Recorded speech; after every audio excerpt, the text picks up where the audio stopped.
if you want to scan the documents on Samsung Galaxy A17, then first of all, we need to go to the Play Store and we need to download an app that allows us to scan documents.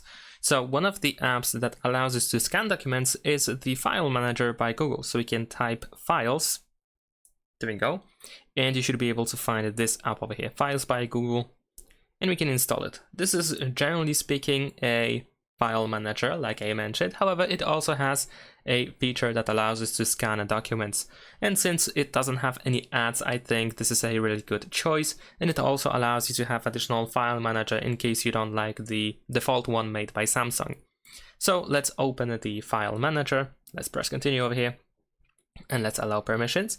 And once you open it, you should be able to scan the document by finding this button over here in the bottom right corner. But as you perhaps noticed, it appears after a short while. So in case you don't see it, just wait a second and it should be there.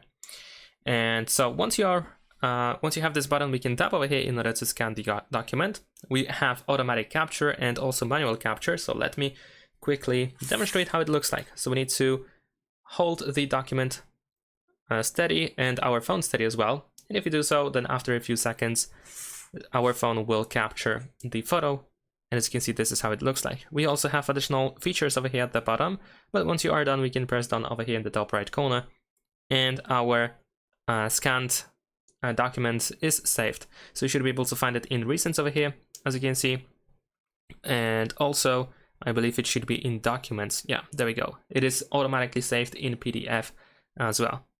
So that's pretty much it. Thanks for watching, leave a like and subscribe.